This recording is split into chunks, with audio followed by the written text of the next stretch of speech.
What's going on, everybody? We're back. The Sooners Illustrated Podcast, episode 5 on this Monday, July 31st, 2023. Josh Callaway, James Jackson, Tom Green. Gentlemen, football is back. Fall camp opens this week in the across the country, obviously here in Norman with Oklahoma. First practice on Thursday. Feels good. I mean, it just feels good. Best time of the year, man. We're back. Best time of the year. Can't wait to get back on the field and see the players, see the guys. This is gonna be fun. This is gonna be fun, man. Yeah, it's gonna be great. I mean, once that calendar flips to August 1st tomorrow, we're hitting the ground running with media days, and then first practice Thursday. We're gonna get a glimpse of practice on Friday, and ready to get this thing rolling. Yeah, it is.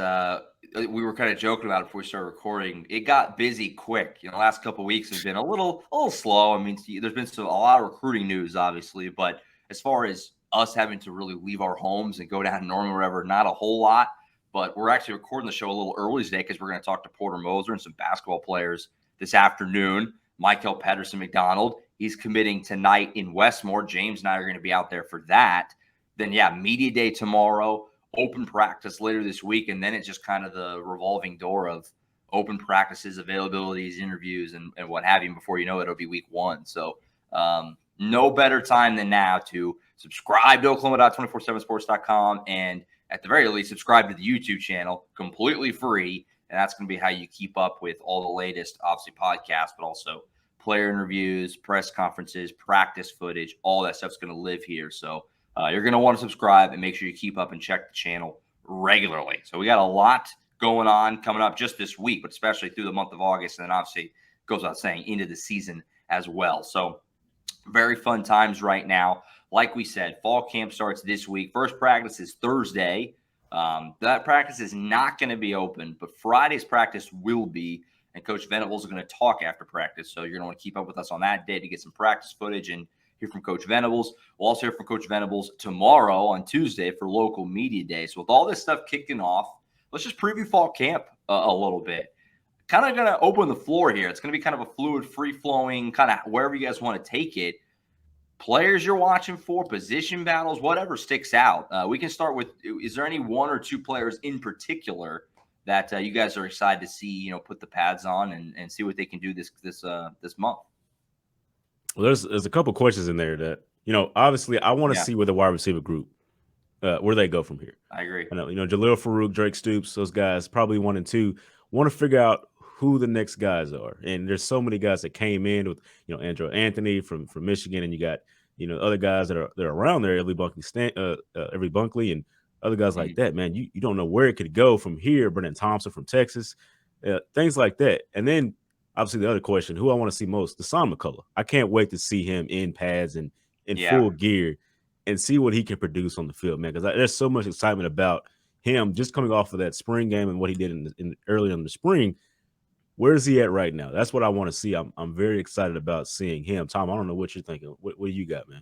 Yeah, I mean, you touched on the receivers. I'm really interested to see what a couple of those new guys did. The guys that weren't here in the spring, like a Brendan Thompson, like a Jaquays Petway, who we heard a lot about at media days. That is the type of guy that can just line up wherever, and Brent Venables thinks is really going to elevate that wide receiver room, pretty quickly. But then just some of these other newcomers, a guy like Connor Neer, who, we don't know too much about because he played at Ferris State. Dejon Terry, big defensive lineman coming over from Tennessee. Guys like that. I'm just really curious to see how they fit in, how quickly they could acclimate themselves, and what kind of impact they can have, because Oklahoma obviously, put a lot of work, obviously not just into recruiting at the high school level, which, always do, but adding some pieces in the transfer portal to kind of supplement that depth that they lacked last year. Yeah, and Coach Venables talked a lot about Neer at Big 12 Media Day. I mean, that's one of the guys I think he's really impressed with. So I can't wait to see him as well. That's a good pull, Tom. I like that. Yeah, Neer's one of the guys that has experience, not necessarily at the Division I level, but has so many years of college football experience that I think will bode well for the Sooners if he plays or not. I mean, sounds like he'll be on the field a lot though. So this season, it'll be fun to see. Yeah, I think it's just a matter of how quickly can he kind of climb that depth chart, because again, he's coming in the summer. This is going to be his first week of like actual practices out there on the field. how much has he been able to learn the system in the last couple months. But he's a guy I think can climb up there pretty quickly and kind of get in that rotation, especially at Mike linebacker. Mm-hmm. Yeah, obviously, for me, I had the benefit of spring football, so a lot of my interest lies in the new guys and guys you guys all mentioned. Connor Neer certainly in that group. DeJoun Terry certainly in that group. Brennan Thompson certainly in that group. It feels like he's been on the team forever, but he was a post-spring ad. It was right after spring ended. So those guys that I haven't seen before, with my own two eyes on a practice field, excited to see them. Can they be immediate impact guys? It feels like across the board with all three of those names I just said, very well could be. And so very much looking forward to that. And then, even the guys who I did get to see in spring, the comfort level, how they progressed. I mean, I'm excited to see like PJ Adebawore after a full summer. Obviously he was a freak of nature in the spring. What does it look like after having a Schmitty summer under his belt? And that's the case for several other guys as well. Tom McCullough, certainly you could throw in that group, like James mentioned. So the new guys, especially, I mean, it goes without saying a little bit, but just kind of interested to see, what kind of additions they made over the summer. So, Oklahoma's recruited out of the transfer portal very well, and they did so in the spring and had one of the highest spring, portal classes. Then they made a few more over the summer. Big Phil Paya, you could throw him in there as well. Excited to see what all those guys kind of look like for the first time actually getting out there, really practicing with the pads on, the uni, got the OU helmet, all that good stuff. So that's going to be interesting to see. As far as positions in particular, James, you kind of mentioned receivers. Mm-hmm. I agree. That's a receiver group that we talked about. It's been kind of a sticking point all summer and going back into the spring as well among OU fans that, Jaleel Farouk is there, Drake Stoops is there, but who else are the guys? Like they have all these options, but who else are the guys? That's going to become, I think, much more evident as we go out to practice, each and every week leading out through fall camp. That's certainly a big one. Tom, you detailed some position battles in particular just this morning on Oklahoma.247sports.com. Is there one or two for you guys that really has your interest, maybe higher than some others? I certainly have a couple that are going to be fun to watch, I think, play out. Yeah, I think we really need to pay attention to this offensive line. They're replacing 3 starters from last year. Bringing back 2 guys who started. One of them might not have that starting job locked up there at left guard. Mm-hmm. But, both guard positions in particular, because I think the tackle positions, you're going to have a guy like Walter Rouse, now that he's healthy, kind of step in and take over that spot at left tackle. But yeah, just really the guard positions, especially, I think right guard, because you're bringing in 2 transfers who are going to compete for that job in Caleb Schaffer and Troy Everett from Appalachian State. Neither of them have much experience at that right guard spot, but they have experience on the line. Schaffer played more left guard at Miami, Ohio. Everett played mostly center at Appalachian State, but he expects to compete for one of the guard spots. So I'm kind of just really interested to see how that one in particular shakes out with a couple of new guys in the fold. I think the running backs is another group to pay attention to. Like Oklahoma's ran the ball really, really, really good over the last couple of seasons. And Jeff Lebby comes over and he's always had a great running game as well. But you get Eric Gray, who gets drafted, and now he's out. So you got to find a new starter. Now, Javante Barnes and Gavin Sawchuk, they looked really, really good in the limited roles they had last season. So who's going to win that battle? Where's it going to go from there? Yeah. How does that play out for this running back room? That's really what I want to see as well. That's an exciting battle to have with those 2 guys who I think are very talented because, next year, you got to add more guys like Tatum and other guys like that could possibly be on this team. And this running back room, man, that'll be something fun to see. Yeah, we're going to break down the running backs a little more here in just a few, but completely agree. That's a spot that is loaded on paper. And kind of watching that Barnes Sawchuk give and take is going to be interesting because is it just a true 1 and 2? Is there a 1A, 1B? That's going to have to be sorted out. I mean, obviously, you can try to keep the carries as even as you can, but at the end of the day, one guy is going to emerge. That's typically my experience covering this team. Obviously, going back to the previous coaching regime, usually when it's a 1-2, it kind of starts that way, but at a certain point, one guy clearly becomes the 1. So it's like, who is that going to be? That's going to be fun to watch. Definitely.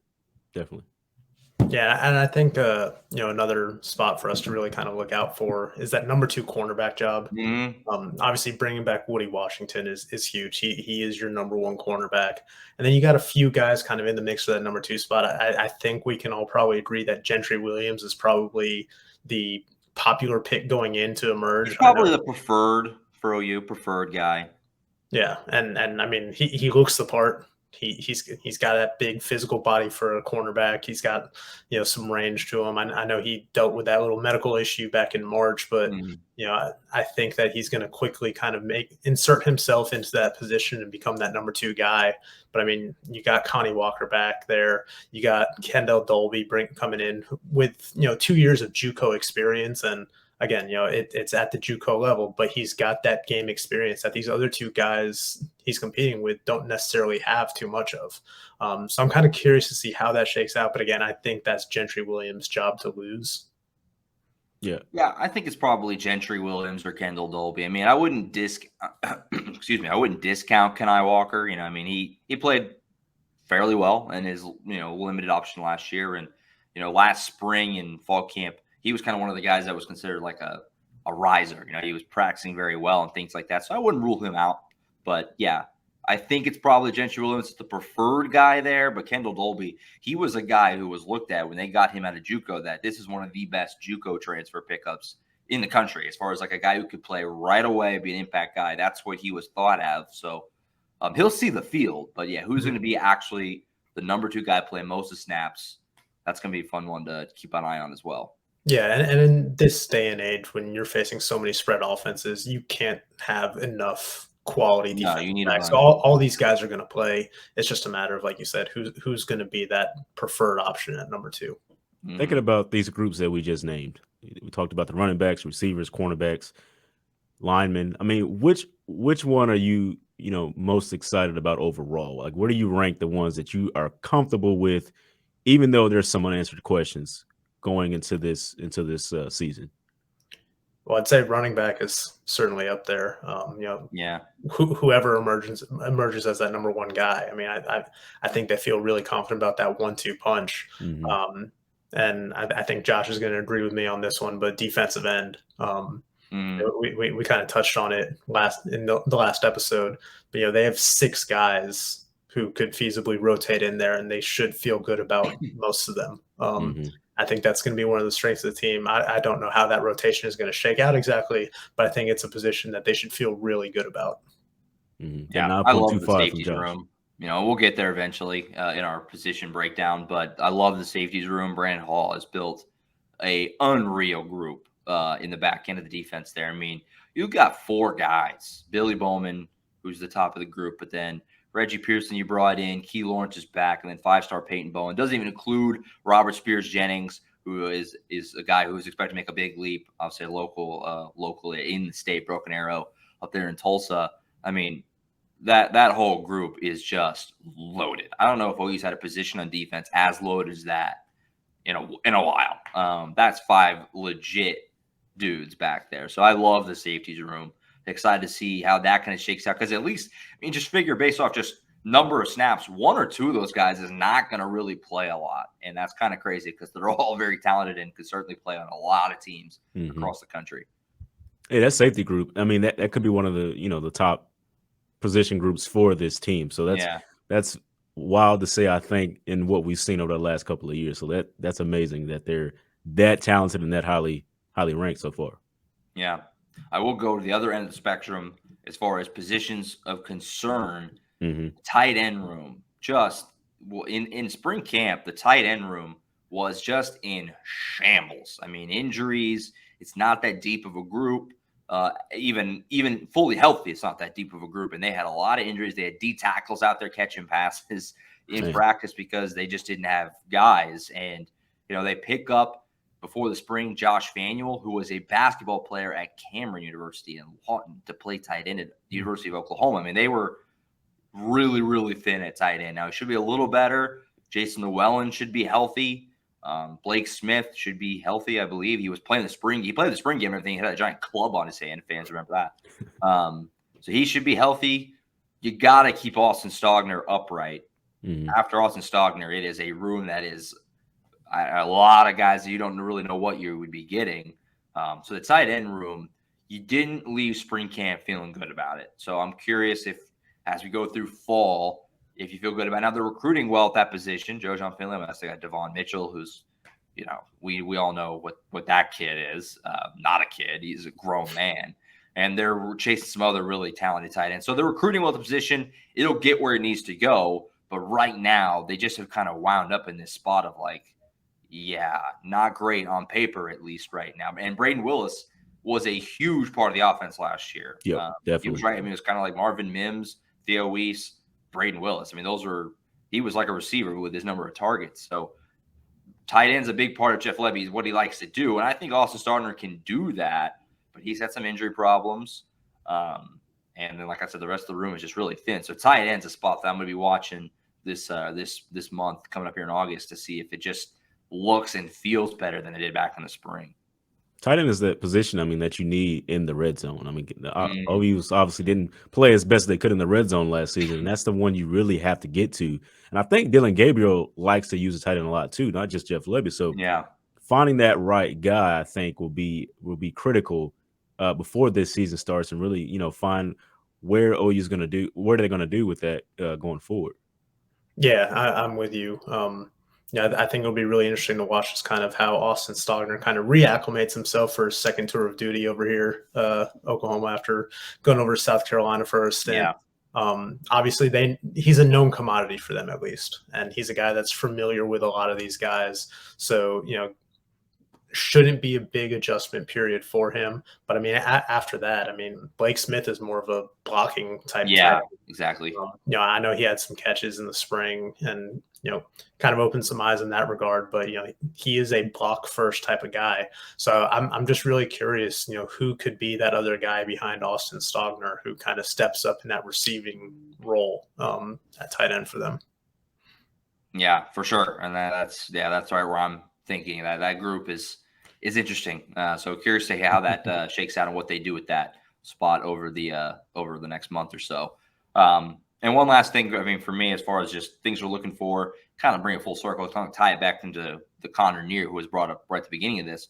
But that linebacker room, Danny Stutzman is Danny Stutzman. He is the guy on that defense, the guy on the team, really, the leader of the team. And then Deshaun McCullough, was brought in to play a really big role. But what is the rest? What's that third linebacker kind of like? Jaron Canick's in that mix. Connor Neer's in that mix. I really like Kobe McKenzie. Kip Lewis was fantastic in the spring, and the only knock on Kip Lewis in the spring was that he really wasn't. He was kind of small. Well, he got big based off photos and everything. He looks like he put on a lot of weight in the spring with summer workouts. Justin Harrington, you kind of loop in as kind of that X factor. He's more of like that cheetah spot, like kind of how much is he going to play? He's always a guy who flourishes and stands out in practice. How does that all play out? Because, like I said, Stutzman and Deshaun McCullough, they're locked in. They're going to play a lot of snaps. But the rest of those guys are kind of all competing to get on the field. That's another spot that's really kind of jam-packed, the linebacking group overall in all the spots. So that's going to be fun to watch play out as well. And Neer is the guy who's kind of like came out of nowhere, a summer pickup from Ferris State. And meanwhile, at Mitchell Media, Brent Venables is hyping him up, saying he's going to play. And that's something that was not considered really back in the spring. So I'm interested to see how where he fits in. Yeah, definitely. I think that Mike linebacker spot is really kind of the big question of that group. Jaron Canick has all the athleticism in the world. It's just a matter of can he put it all together. I know last year was like his first real year focusing solely on defense and kind of learning that system. So there was a learning curve. So let's see what kind of steps he can take from year 1 to year 2. Connor Neer, again, I think it's just a matter of time before he works his way into that conversation, see how quickly he can get acclimated. But like you said, Brent Venables at Big 12 Media Days was really hyping him up. He's obviously a guy that's got a lot of experience. He was a winner at Ferris State. And, when you're a program coming off a losing season, just having someone who knows what it takes to win, even if it was at a lower level of football, can do a lot for a unit that, struggled last season. And then, like you said, Kobe McKenzie and Kip Lewis, I'm curious to see what kind of progress those guys can make too. I think McKenzie in particular can really be a factor at that Mike linebacker position, but that's definitely the one that I'm curious to watch because, like you said, Danny Stutzman and Dasan McCullough, they should have those other two spots, firmly locked down. This is why this is the best time of the year, guys, right here. We wanted to go in and just talk about, one or two position groups that we were excited about. And we pretty much covered it all. We got all the groups in there. There's so many questions to answer. And there's just, you can only have curiosity at this point in the season. And just, this is why it's the most fun. This is like the most fun. We're like kids on Christmas. I mean, this is the one you want to be a part of. This is where you want to be, because this is like, man, everything that we've been talking about all summer long and seeing what this team has done in the recruiting cycle, it all comes to fruition here, and we can see what happens and what guys are going to stand out and prove that they're the guys to go forward. So this is exciting stuff, man, right here. Yeah, absolutely. And all these freshmen too. I mean, it goes without saying. I said earlier with like all the new guys. I mean, Lewis Carter, Samuel Masigo, obviously you mentioned Jacquez Petaway. These summer enrollee guys, how do they? Because I mean, I don't think Lewis Carter and Samuel Masigo will be asked to do a whole lot as true freshman linebackers, but both those guys are just beasts, like just not normal high school kids. And so, I wouldn't put it past them. And same for Petaway, wouldn't put it past them. So we'll see. Gonna be fun. Any last things before we get off fall camp? Obviously, media day tomorrow. So we'll get to hear a lot more and learn a lot more from these coaches and players. We're going to hear from every coach, literally every single one, and also a group of players. I don't know who's in that player group just yet, but we'll hear from some players as well. And then we're going to get out to practice on Friday. But any last things? I'm all set here. I'm all set. Yeah, man, let's get on the field. Yeah, well, I mean, not us. Like, well, we will be on the field on Friday. And it's going to be like 106. So dress cool. Yeah. Bring your wide brim hats and the sunscreen. Whenever we're talking to Coach Venables on the field after practice on Friday, it's going to get sweaty. So be ready for that. That's going to be interesting. So yeah, media day tomorrow. That starts real early. It starts at 8 a.m. And we're hearing from Venables, both coordinators, every assistant coach, and players. So a whole lot coming at you, both on the YouTube channel as well as, of course, on the boards and the site, Oklahoma.247sports.com. So you're going to make sure to keep up with all that. One last little piece of housekeeping before we do our running back breakdown.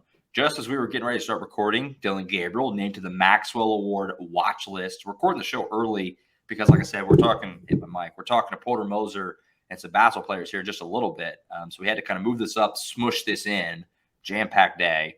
And but he was named to the Maxwell Award watch list, which is the most outstanding player in college football. A lot of players on the watch list, but still an honor to be named to it. So Dylan Gabriel named to the watch list. Going to be interesting. He's got a lot of eyes on him across the country. He's kind of like a little bit of a floating around dark horse Heisman guy. Like that is something that's been brought up. Like our Josh Pate, I'll say right here on 247 Sports.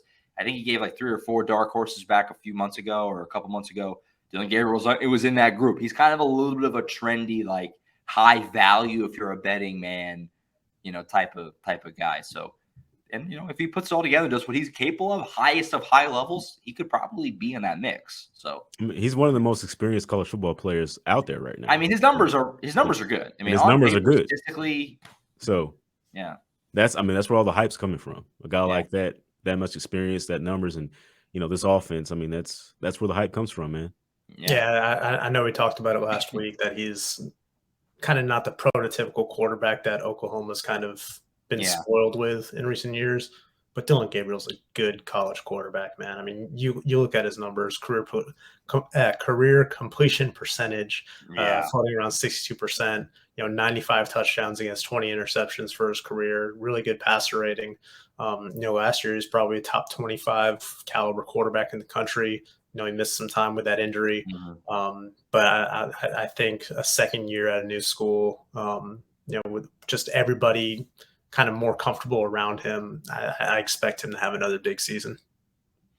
For sure. So, yeah, named the Maxwell Award watch list. We're getting close when we're hitting watch list season. I mean, that's one of those final like things of, oh yeah, you can taste it. There's going to be like basically a award watch list every single day until like the middle of August. So keep up with us to find out what OU guys are on those lists. Yeah, There's pretty much one every day at this point. It threw me off this year because usually those start rolling out around media days. So I was like, man, when are these coming out? And then, oh, it's August. Watch list season, baby. Watch list season. So there you have it. Dylan Gabriel on the Maxwell Award watch list. All right. So we talked about it a little bit. We kind of teased it. We also kind of got into it a tiny bit. But our running backs breakdown, what we've been doing here, if you haven't been keeping up, and I recommend you go back and check them out, is that we've been diving into each position one at a time, leading right up to the start of the season. Going into the position, eat one at a time. Players are watching for, question marks, battles, concerns, whatever. And at the end, we give a rating 1 to 10 on how strong, deep, whatever we feel that position is. We did quarterbacks. We did defensive ends. Now we're going to do running backs today. DeMarco Murray's group. This is a position, DeMarco Murray. It's hilarious in hindsight. Just like a year or two ago, there was some conversation, some not anything that was like red hot, but there was some concerns of like, is DeMarco Murray going to be able to recruit well enough? He's been annihilating it the last couple of cycles here. Obviously, like James kind of touched on, number one running back in the next class, Taylor Tatum, committed to OU. This group coming in, Caleb Hicks, Dalen Smothers, a couple of really highly touted running backs. And then Javonte Barnes, Gavin Sawchuk from the previous group are both going into their second year. Javonte Barnes was the number 2 guy to Eric Gray last year and was great. Gavin Sawchuk didn't see the field a whole lot, but then did get a chance in the Cheez-It Bowl after Eric Gray opted out and was fantastic in the Cheez-It Bowl. It was the one game he really played, and he was great. Over 100 yards, scored a touchdown. He was really, really good. And now on paper, this position is really deep, really solid, lots of options. You feel really good about their ability to run the ball this year.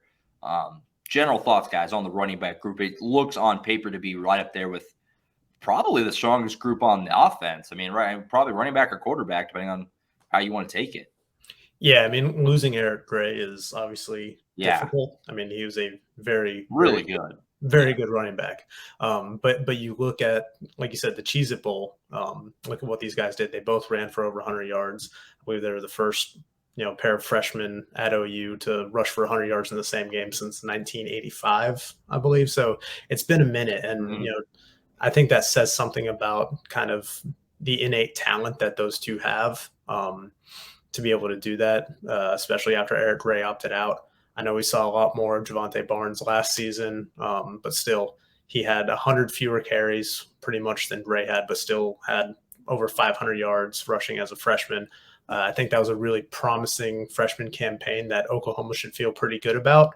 Obviously, did not see as much of Sawchuk last year, but he's another, former top recruit that they feel can really come in there and complement. I know we touched on it a little bit earlier, but the question is it going to be a 1 and 2, or is it going to be a 1A and a 1B situation? And I'm on the eve of fall camp, I'm leaning toward the latter there. Mm-hmm. It's one of those groups that I'm just comfortable with, even though there's a question of who's starting and who's not. Like I'm fairly comfortable, and I feel certain that they'll be fine, regardless of which guy goes to start in that position. That's why I really like this running backs group. And thinking about my rating, I'm getting close. So see what I come up with. Tom's going first today, or is it Josh? I don't know who's going Josh first. It's Josh going first this time. So see what you guys think. It is funny because it is probably going to be semantics who's the starter, right? Because they will both get a lot of carries, and it will play itself out. Once the season starts, it'll play itself out. I think of in 2021. We had a similar situation going into the year. It was Kenny Brooks and Eric Gray. And it was like, this is 1A, 1B. These guys are the same. And then the season started, and Kenny Brooks took that job, and he ran with it. And he was the clear number 1 the whole year. Eric Gray got carries, but Kenny Brooks was the clear number 1 the whole year. Kind of similar last year as well with Eric Gray and Marcus Major, who's back again. It was kind of like these guys are both – and then Eric Gray took it, ran with it. Marcus Major also got hurt, but still Eric Gray was tremendous. Eric Gray had – on paper, like a top 10 all-time OU rushing season last year. Kind of got lost in the shuffle because OU had a rough year with 6 and 7, but Eric Gray was phenomenal last year. Yeah, I think it was the 9th. Coming this year, one of these guys is probably going to take it and run with it. That's just the reality. If both guys are great and they both do get equal carries, that's awesome. But odds are one guy will become the guy. And, I'm curious to see who over fall camp can weasel his way ahead. I mean, at the end of the day, only one guy, when they play that starting lineup video on the board and, everybody gets to go nuts for every name, only one guy gets to have his name on that. And, they're both battling for that. They both want that, so interesting to see how that plays out. Marcus Major is the X factor of the group. What is he? Because he's been this kind of, I don't even know what to call him, almost like mythic, guy. Because all we do is he here every year feel like he's been on the team forever. Every year, fall camp, in spring camp, it's, man, Marcus Major looks great. He has games where he looks great, but then he usually has some kind of injury that forces him out, or something happens that makes him miss a week, and then he loses a lot of momentum. Is he actually going to be that guy? He's a local guy, Millwood, right there in Oklahoma City. He's kind of that. He's the X factor. There's no way I can describe it, because you just don't. I could totally see him being right in the mix, getting a lot of carries right with Barnes, Sawchuk, or we get to the Texas game in the middle of the year and we're like, yeah, he's kind of just faded down the depth chart again. He's kind of that guy you don't really know what to make a lot of. So he's going to be a fun one to keep an eye on. And it just shows you how talented this group of running backs have been in Oklahoma, because like a guy like him keep falling out of the rotations, that's tough for him. And, it's tough to see, but that just shows how talented this running back group has been over quite some time. But even with that, even with the question marks, still comfortable with what they got going. Yeah. And I know I kind of talked about it when we were talking about defensive backs earlier, but you can't have too many good defensive backs. Running back depth is huge, because, I mean, if you just have one guy that you're counting on and he goes down with some sort of injury, that can derail your season in a hurry. So to have three guys that, can, any single one of them can jump in and be the guy, is something that OU should kind of take some solace in heading into the season. Now it's just a matter of carving out those roles and, kind of sorting out a hierarchy in that room to see how things are going to play out once they get on the field. Yeah. And the fun ones here, obviously, are the new guys, the kids, the freshmen, Caleb Hicks, Dalen Smothers. How do they – I mean, I imagine that early in the season, we talked about it a little bit with quarterbacks. We talked about Jackson Arnold. Oklahoma plays – Arkansas State won 3 games last year. I mean, there should be some opportunities for Oklahoma to get big leads. It works some of these other guys in. So I'm excited to see Caleb Hicks, Dalen Smothers back in the spring. Those who kept up with me know I was a huge fan of Caleb Hicks. He did not look like a freshman. I mean, he was a freshman who enrolled early. So technically in the spring, he should have still been in high school. He should have been getting ready for prom or whatever. And he just did not look like a freshman out there. He was big, and he's wearing the 0 like Eric Gray, and he looked like Eric Gray out there. I mean, it was like that. That does not look like a freshman at all. So I really think Caleb Hicks is probably more ready to be a guy right away. But it's been a whole summer since then. I'm not discounting Dalen Smothers by any means. So I'm excited to see what both those guys look like after a summer of Schmitty and things like that. This group is really deep. Doesn't even include Tawi Walker, who's a JUCO guy who had some nice moments last year and a little bit of action he got. Also, Chapman McCown is another freshman guy they've added from Norman North, who I know that they like. I mean, he's got a lot of guys in front of him, but he's in there too. I mean, this is just a really, really deep group. Also, excuse me, I don't really know where he's at. I'll be totally honest. With Washington transfer Emeka Megwa, they added him last year. He was ineligible. I know he had some rough knee injuries. I honestly don't know where his health is, but he's another guy that's like, he was really highly touted at high school. What is he? So this group overall is crazy deep. And DeMarco Murray, just what can you say? Tip your hat, and they're recruiting at a high level. I mean, Xavier Robinson, Taylor Tatum are both already committed to be on the team next year, and maybe Caden Durham. Like this room is just jam packed. It's crazy. It really is. Yeah, and I wanted to go back to Caleb Hicks there for a minute. I mean, you look at his numbers in high school, over 3,000 yards and 31 touchdowns playing down there in Denton. But, there's something to be said about what he was able to do in the spring when he was kind of afforded an opportunity when, Barnes was kind of shelved with that foot injury. For a true freshman, early enrollee, his first couple of months on campus to kind of step up and take advantage of an opportunity presented to him like that, I think that says a lot about, what he's capable of, and, probably told the coaches a lot about him too. So, I know, like you said, you're pretty high on him, but I'm curious to see kind of where he fits in the puzzle, not just this year, but next year and after that. Definitely. All right, so I guess we'll do the ratings. I guess I'm starting. I love this group. You know, I give quarterbacks an 8.5. I give defensive ends a 9.25. I'm just continuing to climb. I got 9.5 for the running backs. I named like 8 dudes there that you could see get carries. I mean, in reality, it's probably more like 4 or 5, but still, that's a lot. And that's a 1-2 with Barnes and Sawchuk that is as good as you're going to find in the country. Both guys are just crazy out, and they're young. They're both only going. They're back next year. I mean, this is year 2 for both of them. They both have another year. So this position is crazy loaded. DeMarco Murray's doing an amazing job. 9.5. The only thing that keeps it from being probably a 10, frankly, for me, is the fact that, you know, okay, Javonte Barnes was not the feature guy last year. He got a lot of carries and was great, but he was not the feature guy. Gavin Sawchuk, really, we only seen him in 1 game. So, I mean, to be fair, neither one of these guys has played really. I mean, Barnes played a full season, but you know what I mean? Getting a lot of full season's worth of carries, being effective the whole time, staying healthy the whole time. Marcus Major has had a real big problem staying healthy. So, you know, that there are some mild concerns there, I guess. But this room is really, really good. And it's going to get 9.5 is about as high as I'll go. There's a couple of positions that are going to get a high number from me when we get there. But running back is going to be just about as high as any. 9.5 for me. Loaded group. I'm gonna go. So I went with quarterbacks. I went 8.5, and I went 8.3 with defensive ends. Gonna go with the 9 here. 9 for the running backs, and it's not higher because I know next season it could be a lot better. This group. Yeah. So that's the only reason I'm not going higher. A 9 for this running backs group. I think it's the best position group on this offense.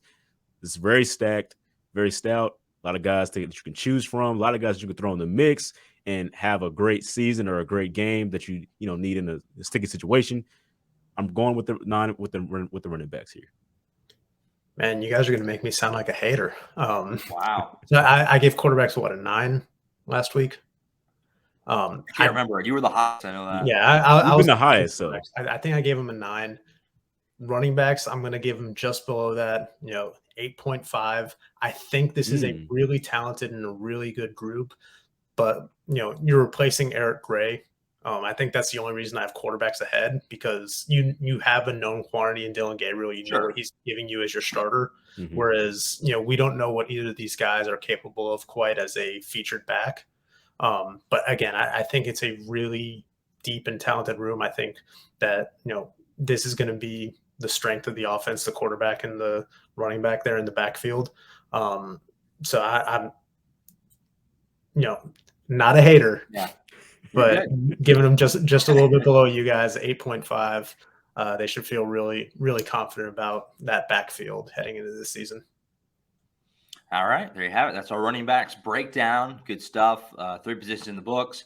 We're going to flip over to defense later this week. I think we're going to move inside for D tackle. So it's been a lot of good high numbers. D tackles, I think, is going to be a little on the lower end because there's a lot of unproven there. So do your research, get ready for Thursday. We'll move inside. We did D ends last Thursday. We'll do D tackles this Thursday. Interesting group. And we'll hear from Todd Bates tomorrow. So maybe it'll influence your score a little bit. And if at any point, I'll allow it. If at any point you want to revise your score in spring, you can. We're not going to redo any positions. But if you want to just say, hey, you know what? After seeing practice or hearing from DeMarco Murray, I want to bump that up to a 9, Tom. You can do that. We should keep track of all these grades, and then the week before the season, kind of just circle back and kind of see how we're feeling about all those. I may want to keep track of them and then revisit them at the end of the season, so we can be like, man, whiffed on that one, or whatever. That'd be perfect. Yeah, it'd be a good bye-week idea. Absolutely. In week 1, the week of week 1, I'm going to ask you guys for a lot of predictions, and then we will revisit them in December, and it will be probably a massacre. Really embarrassing for just sport. Both of you this guys. Sport, for as predictable as this sport is, according to a lot of people, yeah, it's not good. Whenever you start actually trying to predict stuff and go back and look at it, ugly. They play the games for a reason. Yeah, I think that's it. A little bit of a not real short. I mean, 40 minutes is about what we're shooting for these for the most part. Like I said, we had to move it up and kind of smush it in. Tom and I are about to bustle down in Norman to hear from Porter Moser and some basketball players. You're coming up in just a little bit. So Want to make sure we got the show in before then. So appreciate you tuning in. Also, like I said, you can watch the shows here on YouTube. And the show is available on Apple, Spotify. It's also on the site itself if you wanted to do that. Go underneath the More tab podcast. All the shows are right there on the actual site, oklahoma.247sports.com. If you want to do that, feel free to do that as well. Be sure to leave us a rating on Apple and a review and all that. That stuff really helps. And subscribe. Yeah, 5 stars. We had 5 ratings so far. They're all 5 stars. So shout out those people that have hopped in and done that. Thanks, Mom. Those are my Appreciate best you. Yeah, whoever our families, I guess. Shout out those 5 people. You're our favorites. So go in and do that. We really, really appreciate that. And of course, like I said, subscribe to the YouTube. Completely free, and it's gonna make sure that you don't miss anything in terms of interviews and press conferences. I mean, just today we're gonna have Moser and some basketball players, and then James and I are going to Westmore for Michael Patterson's commitment. We're going to have the ceremony and the interview with him afterward, just like we did for Xavier Robinson. Fans love that. Great response to those. So same thing coming up tonight. So you're going to want to keep up. We got lots coming your way. Like I said earlier, just this week, but this month and obviously throughout the season. So fun times are ahead. So any last things, guys? Is that it? That wraps it up, man. That wraps it up. All right. We'll see you guys on Thursday. We'll recap OU Media Day and kind of give our last thoughts before that first practice, which will be on Thursday. So we'll kind of be recording before it, but the show will come out like during it or whatever. You get the idea. And then, we'll break down defensive tackles. We'll hit a lot more recruiting news. Obviously, no Colin Kennedy on this show, but he'll be on Thursday. Talk about all the latest recruiting news. Which there's been a lot of. Party at the Palace was this last weekend, so we didn't forget about recruiting. Don't worry. We're saving that for Thursday when we bring Colin aboard because he's obviously knows better than anybody all about that. So we'll get him in on Thursday. So a loaded show coming your way on Thursday. We hope to see you then. That's it for now. For James Jackson and Tom Green, I'm Josh Callaway. We'll see you on Thursday for the next edition of the Sooners Illustrated podcast.